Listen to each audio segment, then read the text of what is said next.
सबसे पहले तो हमारे पास एक चीज आती है, इसके अंदर वो आती है डायमेंशंस। सबसे पहले तो हमारे पास में एक चीज आती है, उसका नाम हमारे पास है dimensions. Dimensions tells about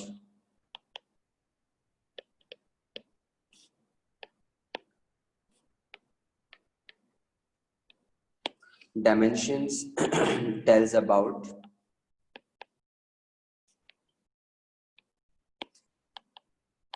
the nature of physical quantity। Dimension हमें फिजिकल क्वांटिटी की नेचर के बारे में बताती है। Dimensions tell about the nature of physical quantity, weather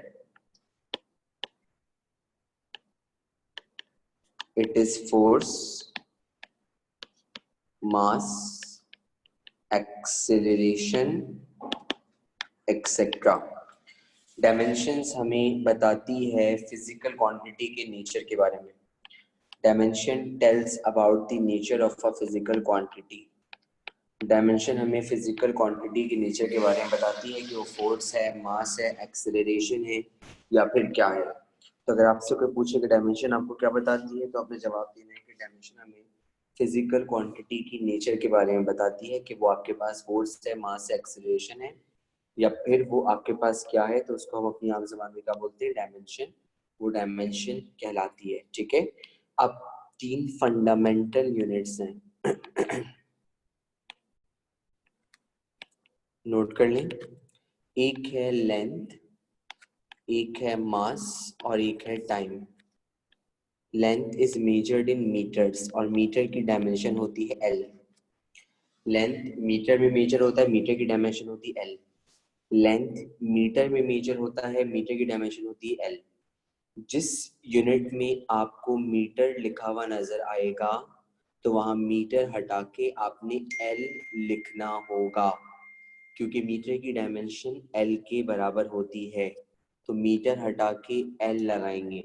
याद रखिएगा, मीटर की डायमेंशन एल होती है, आपने डायमेंशन निकालनी है तो मीटर जहां लिखा होगा मीटर को हटा के वहां पे आपने एल लगाना होगा। उसके बाद आता है किलोग्राम। किलोग्राम की डायमेंशन होती है एम। अगर कहीं पे हमें किलोग्राम लिखा हुआ नजर आ गया, अगर हमें कहीं पे किलोग्राम लिखा हुआ नजर आ गया तो किलोग्राम को हम रिप्लेस कर देंगे और उसकी जगह एम लिखेंगे। आपके पास अगर यहाँ पे लिखा हुआ है सेकंड, तो सेकंड की डायमेंशन क्या होती है, टी। मीटर की डायमेंशन क्या होती है, एल। किलोग्राम की डायमेंशन क्या होती है, एम। सेकंड की डायमेंशन क्या होती है, टी। जहाँ मीटर होगा वहाँ एल आएगा, जहाँ किलोग्राम होगा वहाँ एम आएगा, जहाँ सेकंड होगा वहाँ पर टी आएगा। तो ये तीनों आपने बातें याद रखनी है। ठीक है, अब अगर मैं आपसे पूछूं कि मेरे पास सबसे पहले मुझे डायमेंशन निकालनी है स्पीड की या मुझे डायमेंशन निकालनी है वेलोसिटी की, मैं निकालना चाहता हूँ स्पीड की डायमेंशन, वेलोसिटी की। दोनों का सेम डायमेंशन होता है और दोनों का ऐसा यूनिट होता है मीटर पर सेकेंड। चाहे स्पीड हो, चाहे आपके पास जो हो वो वेलोसिटी हो, दुनिया की कोई भी स्पीड हो, दुनिया की कोई भी वेलोसिटी हो, उन सब की एक ही डायमेंशन होगी। मीटर आपने यूनिट से निकालनी है डायमेंशन, यूनिट लिखेंगे फिर डायमेंशन आ जाएगी। Metre is replaced by L, second is replaced by T. तो स्पीड या वेलोसिटी की डायमेंशन क्या बनी, एल अपॉन टी। और इसको हम एक और नाम देते हैं एल टी इनवर्स। इसको हम एक और नाम देते हैं एल टी इनवर्स। तो मीटर की डायमेंशन बनी एल, टाइम की डायमेंशन बनी टी, तो इसको मैंने एक और नाम दिया एल अपॉन टी या फिर एल टी इनवर्स। चाहे एवरेज स्पीड हो, एवरेज वेलोसिटी हो, यूनिफॉर्म स्पीड हो, यूनिफॉर्म वेलोसिटी हो, वेरिएबल स्पीड हो, वेरिएबल वेलोसिटी हो, इंस्टेंटेनियस स्पीड हो, इंस्टेंटेनियस वेलोसिटी हो, हर एक की डायमेंशन एल अपॉन टी के बराबर रहेगी और उसे हम एल टी इनवर्स का नाम देंगे। उसके बाद आता है एक्सेलरेशन। एक्सेलरेशन की डायमेंशन होती है मीटर पर सेकंड स्क्वायर से निकलेगी। Metre is noted by L, second की जगह पे आ गया टी। अगर टी पे स्क्वायर है, एस पे स्क्वायर है, टी पे भी स्क्वायर, तो एक्सेलरेशन की डायमेंशन बनी एल टी स्क्वायर या फिर एक्सेलरेशन की डायमेंशन बनी L T minus to. Acceleration की बनी या तो एल टी स्क्वायर या फिर एक्सेलरेशन की बनी एल टी माइनस टू। अगर आपके जहन में मेरा जुमला है कि सर ने क्या बोला है, सर ने बोला है कि मीटर की डायमेंशन लेंथ यानी कि एल के बराबर है और किलोग्राम की डायमेंशन एम और सेकंड की डायमेंशन टी, तो यकीन जाने आप कोई भी डायमेंशन आराम से निकाल सकते हैं एक्सेलरेशन। अब मैं बात कर रहा हूँ न्यूटन की। न्यूटन किसका यूनिट है, फोर्स का। न्यूटन किसका यूनिट है? फोर्स का। कोई सी भी फोर्स हो, चाहे टेंशन की फोर्स हो, चाहे सेंट्रीपिटल फोर्स हो, चाहे वेट फोर्स हो, चाहे आपके पास ग्रेविटेशनल फोर्स हो, चाहे आपके पास नॉर्मल रिएक्शन हो, ये सारी फोर्सेस हैं, तो इन सब की डायमेंशन सेम रहेगी। और आपके पास अगर इनमें यूनिट न्यूटन है तो इसका मतलब एक बार जो हम डायमेंशन निकालेंगे वो सारी की सारी जो डायमेंशंस हैं वो बिल्कुल क्या रहेंगी? सेम। हमें पता है कि force is the product of mass and acceleration, तो अगर आपको न्यूटन की डायमेंशन निकालनी है तो आपको इन सब की डायमेंशन निकालने की जरूरत नहीं है, जो न्यूटन की होगी वही नहीं की होगी, क्योंकि न्यूटन किसका यूनिट है? फोर्स का। तो force is the product of mass and acceleration. Mass is measured in kilogram, acceleration is measured in meter per second square. Mass is measured in kilogram, acceleration is measured in meter per second square. Kilogram की dimension m, metre की dimension l और second की dimension t। Second पे square है तो t पे भी square, तो इसकी डायमेंशन बन गई mlt-2। तो फोर्स यानी कि न्यूटन की डायमेंशन आपको याद रखनी है, और न्यूटन की डायमेंशन mlt-2 के बराबर बनी। न्यूटन की डायमेंशन बनी mlt-2, न्यूटन की डायमेंशन बनी mlt-2। तो मैंने आपके पास यहाँ पे लिखा फोर्स, न्यूटन की डायमेंशन होती है, और न्यूटन की डायमेंशन मेरे पास क्या बनी? mlt-2, और ये mlt-2 मेरे पास फोर्स की डायमेंशन होती है। ये न्यूटन की डायमेंशन है, फोर्स की डायमेंशन, और इसको हम mlt-2 बोलते हैं। दुनिया की कोई भी फोर्स हो, चाहे टेंशन हो, चाहे सेंटीमीटर फोर्स हो, चाहे वेट हो, चाहे ग्रेविटेशन फोर्स हो, नॉर्मल फोर्स हो, इलेक्ट्रिक फोर्स हो, मैग्नेटिक फोर्स हो, कोई भी फोर्स हो, उसका SI यूनिट न्यूटन होता है। और अगर हमें किसी का SI यूनिट न्यूटन पता चल गया तो उसकी डायमेंशन mlt-2 के बराबर होगी।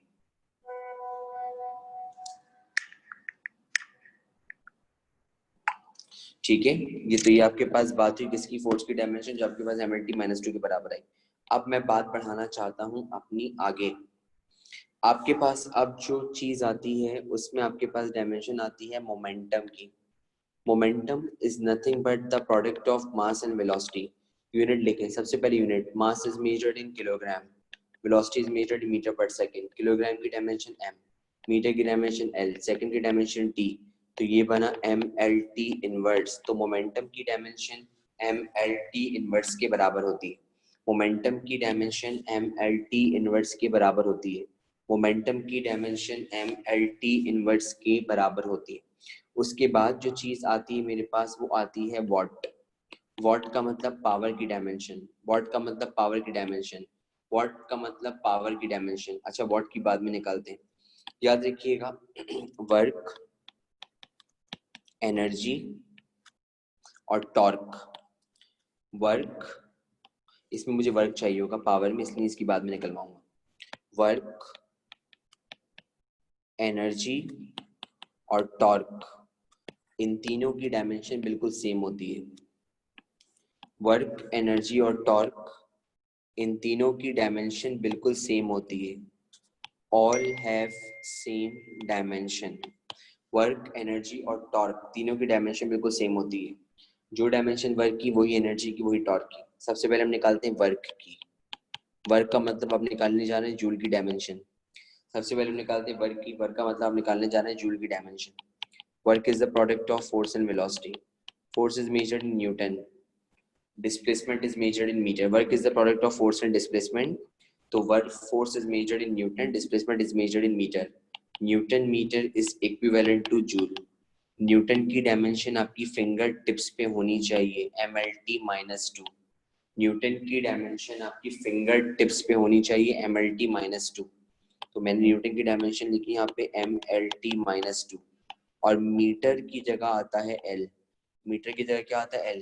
न्यूटन की डायमेंशन क्या बनी? mlt-2, और मीटर की डायमेंशन क्या होती है l। तो ये जूल की डायमेंशन क्या बनी? ml²t-2। तो जूल की डायमेंशन क्या बनी? ml²t-2। वर्क की डायमेंशन होती है ml²t-2, जूल की डायमेंशन भी होती है ml²t-2। तो ये आपके पास वर्क की बात थी। अब बात करते हैं एनर्जी। एनर्जी और वर्क दोनों की सेम डायमेंशन होती है। अब मैं एनर्जी की बात कर रहा हूँ। एनर्जी, काइनेटिक एनर्जी ले लें, half mv²। Half dimension less होता है, हाफ डायमेंशन लेस होता है, हाफ डायमेंशन लेस होता है, कॉन्स्टेंट्स डायमेंशन लेस होते हैं। जितने भी न्यूमेरिक कॉन्स्टेंट्स हैं they don't have any dimension, they are dimensionless. तो खाली जो फॉर्मूला बचा वो लिखे mv²। मास का ऐसा यूनिट किलोग्राम, वेलोसिटी का मीटर पर सेकंड। अगर वेलोसिटी पे स्क्वायर तो उसकी यूनिट पे भी स्क्वायर। मास का मतलब किलोग्राम, वेलोसिटी का मतलब मीटर पर सेकंड। अगर वेलोसिटी पे स्क्वायर तो उसकी यूनिट पे भी स्क्वायर। अगर मास का मतलब किलोग्राम, वेलोसिटी का मतलब मीटर पर सेकंड, अगर वेलोसिटी पे स्क्वायर तो उसकी यूनिट पे भी स्क्वायर। किलोग्राम की डायमेंशन होती है m, मीटर की डायमेंशन l, सेकंड की डायमेंशन t। अगर इस पे स्क्वायर है तो यहाँ भी स्क्वायर। अब ये स्क्वायर ऊपर भी अप्लाई होगा नीचे भी, तो ये बना ml², और नीचे अप्लाई होगा तो +2 ऊपर जाके क्या बना -2। तो ये आ गई आपके पास किसकी डायमेंशन, काइनेटिक एनर्जी की। इसी तरह पोटेंशियल एनर्जी की निकालो आप लोग। तो पोटेंशियल एनर्जी का फॉर्मूला होता है mgh। Potential energy means mgh। Potential energy का फॉर्मूला mgh के बराबर। m का मतलब mass, mass is measured in kg। g का मतलब एक्सेलरेशन ड्यू टू ग्रेविटी, तो जो डायमेंशन एक्सेलरेशन की वही dimension acceleration due to gravity की। तो एक्सेलरेशन की डायमेंशन होती है m metre per second square, और height is measured in metre. तो एक्सेलरेशन यूनिट होता है metre per second square. Kilogram is replaced by m, metre is replaced by l, second square is replaced by t square, और metre is replaced by l। Kilogram की जगह m, metre की जगह l, second square की जगह t square, metre की जगह l। अब ये ऊपर भी l और यहाँ भी l, दोनों l मल्टीप्लाई हो रहे हैं, same basis multiply powers add.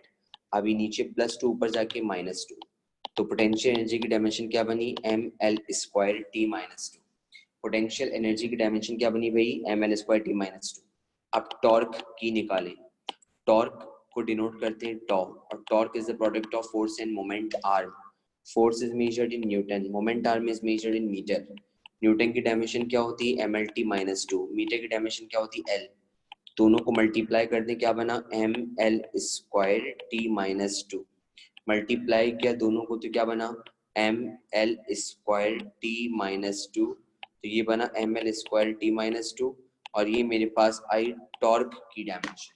अब मैंने आपसे फारसी में तो नहीं कहा था ना, चेक करें, ml² t-2, ml² t-2, ml² t-2। तो टॉर्क की हो, चाहे एनर्जी की हो, चाहे वर्क की हो, तीनों की डायमेंशन बिल्कुल सेम रहती है, और वो हमारे पास होती है क्या, ml² t-2। अब निकालते हैं हम पावर की। अब निकालते हैं हम पावर की, इसका मतलब हम निकालने जा रहे हैं वॉट। पावर का मतलब निकालने जा रहे हैं वॉट। पावर बराबर होता है rate of work done. Work done को जब जब टाइम से डिवाइड करते हैं हमें क्या मिलती है, पावर। वर्क का मतलब होता है F/S, टी का मतलब टी। वर्क का मतलब होता है F/S, पीछे पढ़ा ना। अब बड़े हो जाएं, बड़े। फोर्स किसमें मेजर होती है, न्यूटन। न्यूटन की डायमेंशन क्या होती है, mlt-2। न्यूटन की डायमेंशन आपकी फिंगर टिप्स पे होनी चाहिए, बार बार बोल रहा हूँ, mlt-2। एस का मतलब displacement, displacement is measured in metre. Metre की डायमेंशन क्या होती है, l, और टाइम की डायमेंशन क्या होती है, t। अब ये m ऐसी रहा, ऊपर एक l और ये दूसरा l, दोनों l मल्टीप्लाई होंगे, पावर्स ऐड, तो ये बना l²। नीचे इसकी पावर +1 ऊपर जाके -1, तो -2 -1 मेक -3। तो पावर की डायमेंशन कितनी आई, ml² t-3। पावर की डायमेंशन कितनी आई, ml² t-3। अब निकालते हैं यूनिवर्सल ग्रेविटेशनल कांस्टेंट की। यूनिवर्सल ग्रेविटेशनल कांस्टेंट की, और यूनिवर्सल ग्रेविटेशनल कांस्टेंट होता है g, इसकी वैल्यू होती है 6.67 एक्सपोनेंट -11 न्यूटन मीटर स्क्वायर पर kilogram square. Universal gravitational constant की वैल्यू होती है 6.67 एक्सपोनेंट -11 न्यूटन मीटर स्क्वायर पर किलोग्राम स्क्वायर। तो आपने इसका यूनिट देखा, यूनिट है इसका न्यूटन मीटर स्क्वायर पर किलोग्राम स्क्वायर।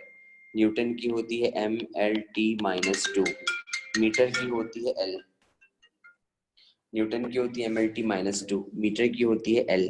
अगर मीटर पे स्क्वायर है तो l पे भी स्क्वायर, और किलोग्राम की होती है m, अगर किलोग्राम पे स्क्वायर तो m पे स्क्वायर। तो न्यूटन की डायमेंशन होगी mlt-2, मीटर स्क्वायर की जगह l², और किलोग्राम स्क्वायर m²। ऊपर वाले m से नीचे वाले एक m कैंसिल, नीचे एक m बचा, तो ये +1 ऊपर जाके क्या बना, -1।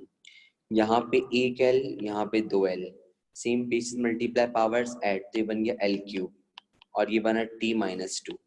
ये बन गई आपके पास कैपिटल जी की m inverse L cube T minus two.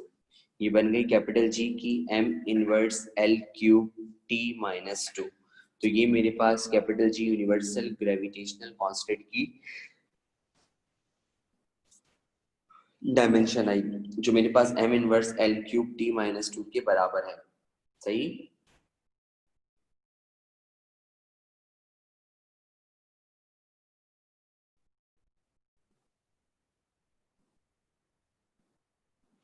तो आपके पास यहाँ पे एक बात बताई जा रही थी, और वो बात आपको बताई जा रही थी कि आपके पास यहाँ पे कैपिटल जी की वैल्यू आई, और वो कैपिटल जी की value I am inverse L cube T minus two के बराबर। अब आपको निकालना है यहाँ पे एक जो बार बार क्वेश्चन आता है, जी अपॉन जी के बीच का रेशियो। पहले तो आपको पता होना चाहिए कैपिटल जी का मतलब universal gravitational constant,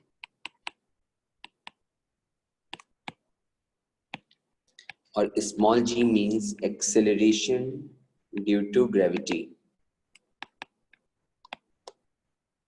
capital G का मतलब यूनिवर्सल ग्रेविटेशन कांस्टेंट और स्मॉल जी का मतलब एक्सेलरेशन ड्यू टू ग्रेविटी।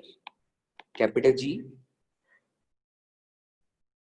और स्मॉल जी की डायमेंशंस का रेशियो निकालना है।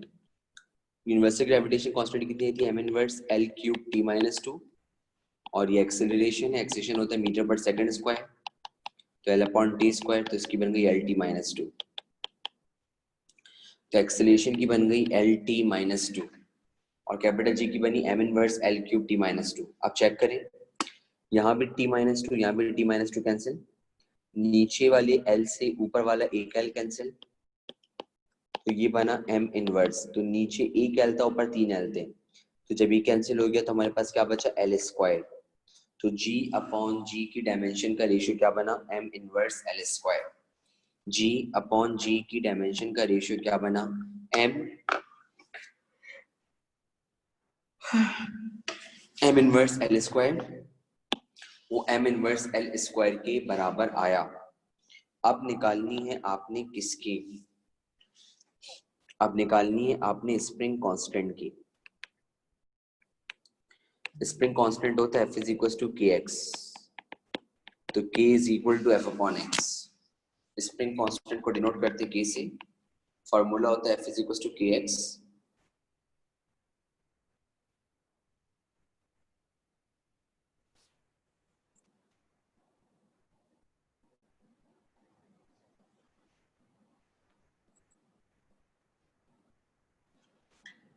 फॉर्मूला होता है F is equal to K X, तो के बराबर हो एफ अपॉन एक्स के।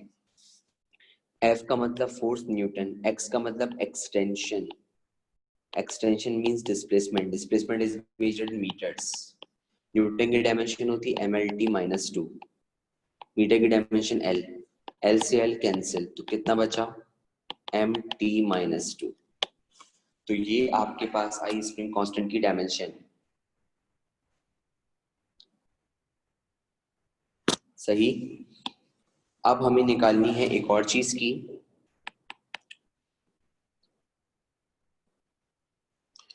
जिसमें हमारे पास नाम है कोफिशिएंट ऑफ विस्कोसिटी।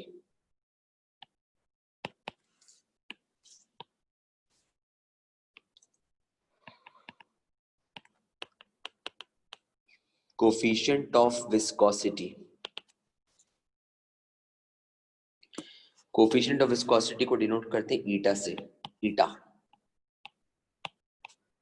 और इसका फॉर्मूला होता है F is equal to six pi eta R V. Six और पाई डायमेंशन लेस है क्योंकि न्यूमेरिक कांस्टेंट है, तो फॉर्मूला बचा F is equal to eta R V. What you want, eta R V multiply नीचे जाके divide, F is equal to six pi eta R V, six pi constant है तो खाली F is equal to eta R V, eta बराबर है F upon R V multiply नीचे जाकर divide, force is measured in newton, newton की dimension होती है M L T minus two, are is measured in metre, metre की dimension L, और velocity is measured in L T inverse. Force, ये F force है, friction force है, और ये हो गई हमारे पास MLT -2। Radius is measured in metre, metre की डायमेंशन होती है L। Velocity is measured in metre per second, उसकी होती है LT इनवर्स। ऊपर वाली L से नीचे वाला एक L कैंसिल, तो ऊपर बचा M, नीचे L प्लस में, ऊपर जाके L माइनस में, तो ये -1, जबकि ये -1 ऊपर जाके +1, तो -2 + 1 will result in -1। तो ML इनवर्स T इनवर्स, ये आपको मिली ईटा की dimension, which is nothing but coefficient of viscosity, which is nothing but coefficient of viscosity. अगर नहीं उतारा हुआ, कॉपी नहीं किया तो जल्दी उतार लें।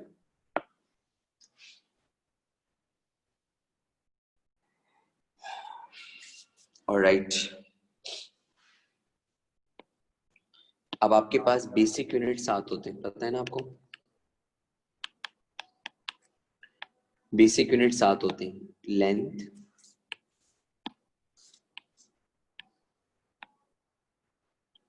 मास, time, amount of substance, electric current, temperature, luminous intensity।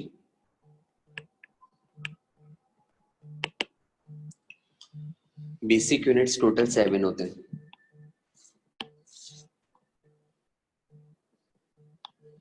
There are total 7 basic units: length, meter, m,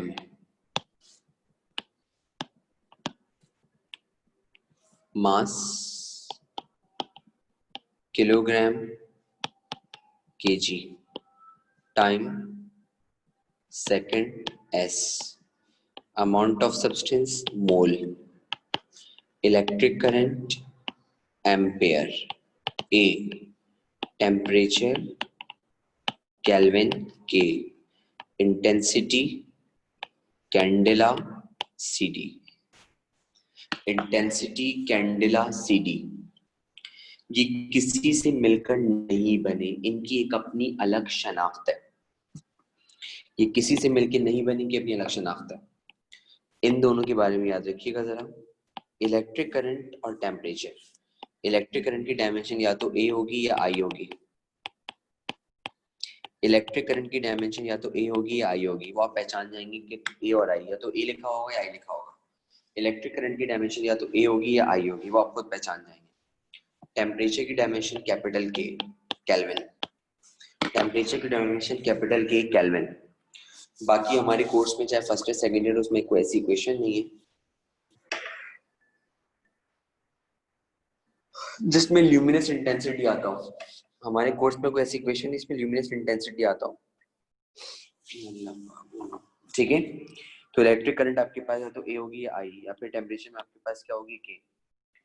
इनको हम फंडामेंटल भी कहते हैं, बेसिक यूनिट में भी आते हैं, और सिर्फ ये 3 फंडामेंटल कहलाते हैं। ये सब बेसिक यूनिट है 7, और ये किसी से मिलकर नहीं बने, इनकी एक अपनी अलग शनाख्त है। They have their own identity, की अपनी अलग आइडेंटिटी पाई जा रही है। अभी तक हमने वो क्वांटिटीज पढ़ी जो फर्स्ट ईयर में थी, सेकंड ईयर वाली की तुमने पढ़ी नहीं। सवाल ये उठता है कि हम सेकंड ईयर वाली की डायमेंशन निकालना सीख सकते हैं, क्या हम सेकंड ईयर वाले की डायमेंशन निकालना नहीं सीख सकते हैं? तो उसका जवाब ये है कि हम सेकंड ईयर वाले की डायमेंशन निकालना सीख सकते हैं, और हमें आनी भी चाहिए, ताकि अगर हमारे पास कोई सेकंड ईयर में चीज आ गई जो कि डायमेंशन से रिलेट करती है और हमें नहीं आता हो, तो हमारे मसला होगा। आपको निकालनी है डायमेंशन ऑफ पोटेंशियल डिफरेंस।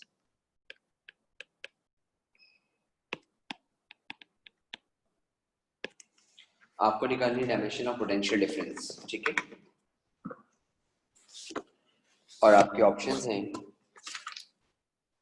आपके ऑप्शंस हैं, ऑप्शन ए m l स्क्वायर t -3 i -1, option B m l स्क्वायर t -3 और i, option C m l स्क्वायर t -2 i -1, option D m L T minus 3 और आई माइनस 1। ये चार ऑप्शंस हैं आपके। आपको निकालनी है पोटेंशियल डिफरेंस की डायमेंशन। किसी भी चीज की डायमेंशन निकालनी आती है, सबसे पहले उसका बेसिक फॉर्मूला ध्यान में आता है। बेसिक बेसिक बेसिक फॉर्मूला ध्यान में आएगा तो डायमेंशन निकलेगी, वरना डायमेंशन नहीं निकलेगी। पोटेंशियल डिफरेंस को डिनोट करते हैं डेल्टा वी, और इसका फॉर्मूला होता है work done per unit charge. Potential difference को डिनोट करते हैं डेल्टा वी, और डेल्टा वी का फॉर्मूला होता है work done per unit charge. मुझे चार्ज की डायमेंशन नहीं पता, लेकिन मुझे पता है कि इलेक्ट्रिक करंट बराबर होता है Q अपॉन टी, तो Q is equal to I T. मुझे पता है कि इलेक्ट्रिक करंट बराबर होता है Q अपॉन टी, तो Q is equal to I T.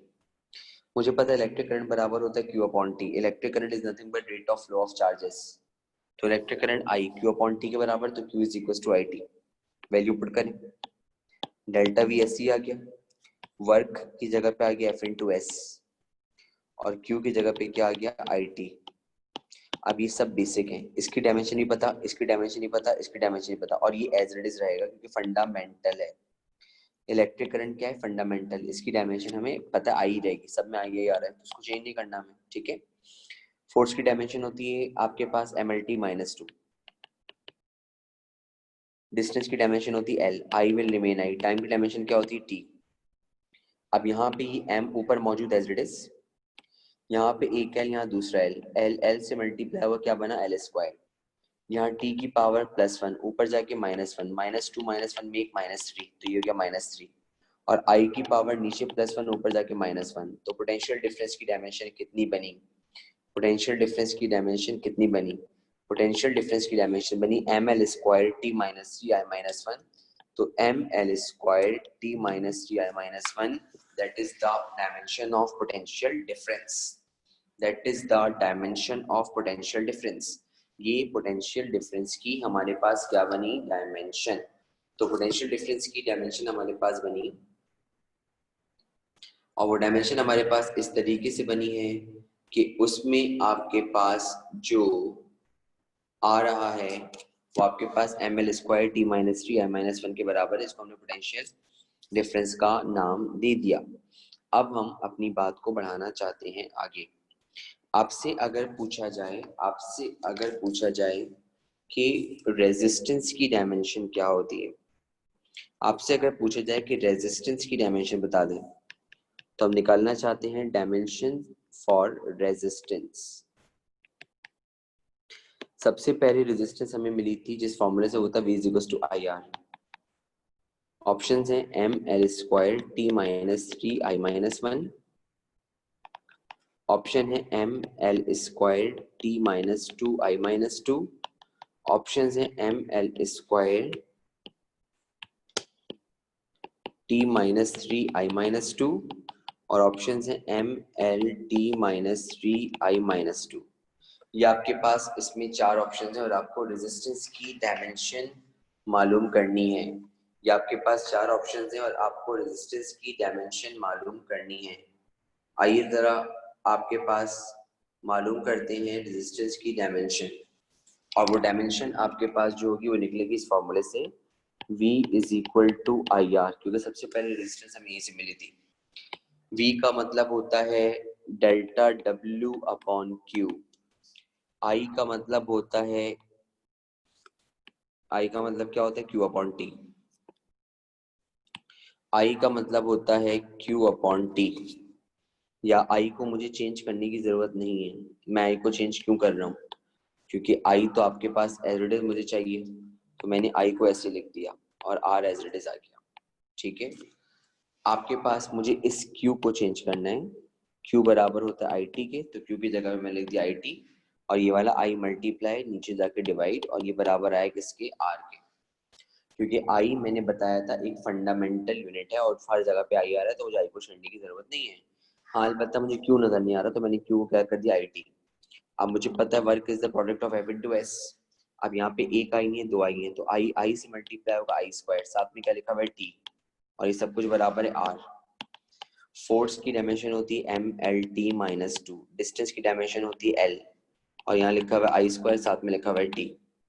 अब ये बना M, यहाँ भी एक L, यहाँ भी एक L, same basis multiply power Z, तो एल स्क्वायर बन गया।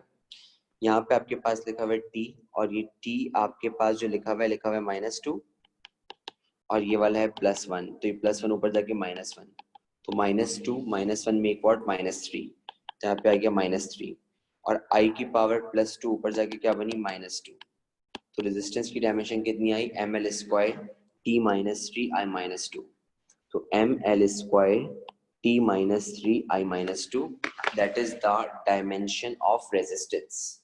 ये रेजिस्टेंस की डायमेंशन मिली ml स्क्वायर t -3 i -2, इसको हम रेजिस्टेंस की डायमेंशन का नाम दे रहे होते हैं। ठीक है, सब फॉर्मूले का खेल है और कुछ भी नहीं है, सब फॉर्मूले का खेल है और कुछ भी नहीं है। अगर मैं आपसे कहूं कि मुझे मालूम करनी है डायमेंशन फॉर कैपेसिटेंस, तो कैपेसिटेंस का फॉर्मूला होता है Q is equal to CV। अगर मुझे मालूम करनी है डायमेंशन ऑफ कैपेसिटेंस, तो कैपेसिटेंस का फॉर्मूला होता है Q is equal to CV, तो C is equal to Q upon V। C is equal to Q upon V। Q का मतलब होता है IT, V का मतलब होता है पोटेंशियल डिफरेंस, का मतलब होता है वोल्ट पर यूनिट चार्ज। तो आपके पास ये Q डिवाइड ऊपर जाके मल्टीप्लाई, ये Q डिवाइड ऊपर जाके मल्टीप्लाई, और नीचे लिखा हुआ है delta W।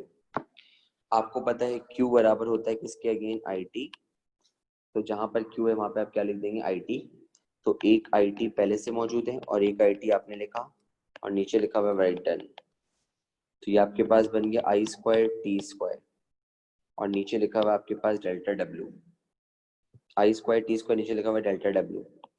I basic unit ऐसी रहेगा, T का मतलब T का स्क्वायर आ गया, I बेसिक यूनिट ऐसी रखेगा, T का मतलब T का square, T square as it is आ गया, और work is the product of force and displacement, तो आई स्क्वायर टी स्क्वायर ऐसे ही रहा। फोर्स की डायमेंशन होती है ml t -2, और आपके पास डिस्टेंस की डायमेंशन होती है l, तो आपके पास ये m+1 ऊपर जाके क्या बना -1, m+1 ऊपर जाके क्या बना -1, l l से मल्टीप्लाई हुआ l स्क्वायर, तो नीचे 2l हैं, जब इनको ऊपर लेके जाएंगे तो क्या बनेगा -2, तो आपके पास l l से मल्टीप्लाई हुआ l स्क्वायर, नीचे +2 ऊपर जाके क्या बना -2, आई स्क्वायर मैंने एज इट इज लिख दिया, जबकि ऊपर लिखा हुआ है टी स्क्वायर, नीचे लिखा हुआ है -2, ये नेगेटिव ऊपर जाके पॉजिटिव, तो 2 + 2 क्या बना 4, तो टी की वैल्यू आ गई 4। ये आपके पास I dimension for capacitance m inverse l -2 t4 i square, m inverse l -2 t4 i square, this is the dimension of capacitance. इसको हम कैपेसिटर की डायमेंशन का नाम देते हैं, और ये कैपेसिटर की डायमेंशन के बराबर आया। अब मैं चाहता हूं कि एक आप लोग करें और मुझे इसका आंसर निकाल के दिखाएं।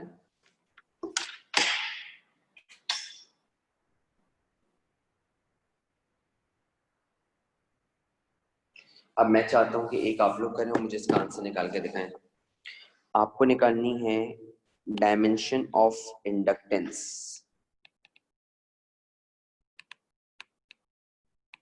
फॉर्मूला में लिख देता हूं, इंडक्टेंस को डिनोट करते हैं m से। आपको m की डायमेंशन मालूम करनी है, m फॉर्मूला होगा E is equal to m delta I upon delta t, और इस E को हम मेजर करते हैं वोल्ट्स में, तो जो वोल्ट की डायमेंशन होगी वो C की होगी। आपको M की निकालनी है, करें खुद से काम। ऑप्शंस में लिख देता हूँ। पहला ऑप्शन है ml स्क्वायर t -2 i -1, दूसरा ऑप्शन है ml स्क्वायर t -2 i -2, तीसरा ऑप्शन है ml -2 t2 i2, और चौथा ऑप्शन है m स्क्वायर l स्क्वायर t -3 i -2। ये चार ऑप्शंस। ये वोल्टेज है, इसको बोलते हैं ईएमएफ, और EMF is measured in volts. ठीक है, आई का मतलब current, current is measured in ampere, ampere की डायमेंशन आई, टी का मतलब टाइम, टाइम की डायमेंशन टी, और वोल्ट की डायमेंशन मैंने 10 बार बताई, किस तरह निकालते हैं खुद निकालें और आंसर बताएं।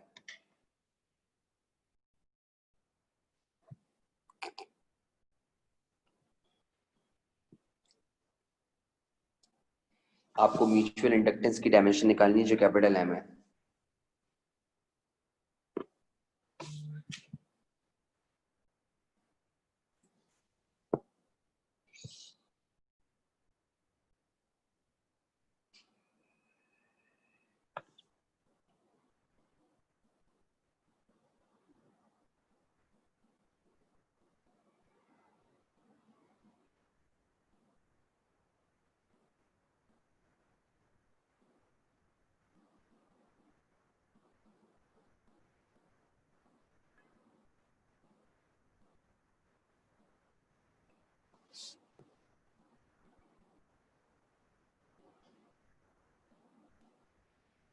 किसी ने निकाली है डायमेंशन या नहीं निकाली?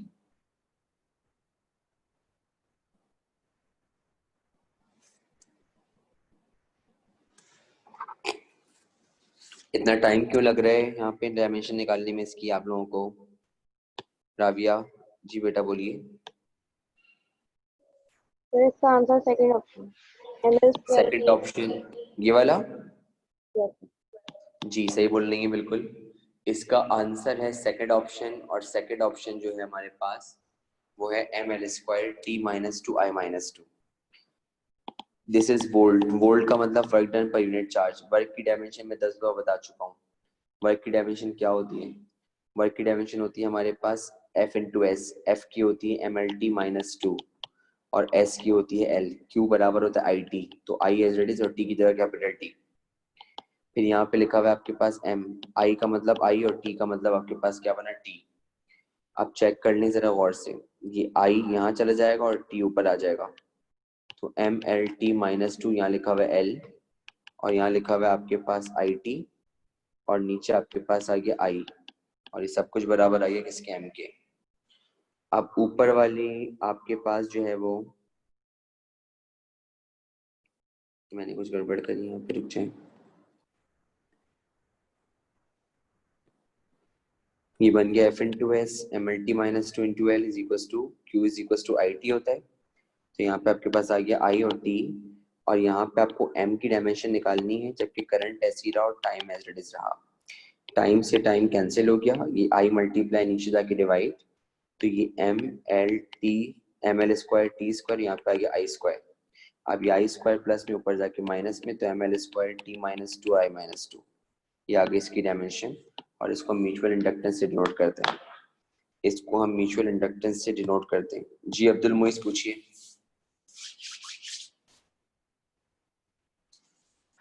जी बेटा पूछिए। सर फॉर्मूले दिए हुए होंगे पेपर में? ये फॉर्मूले आपको याद होने चाहिए सेकेंडरी के। Okay sir. ठीक है, ओके। यहीं तक रखते हैं क्लास को, इंशाल्लाह ताला फिर कंटिन्यू करेंगे नेक्स्ट टॉपिक में। कुछ पूछना है तो पूछने, otherwise I am going two of the lecture.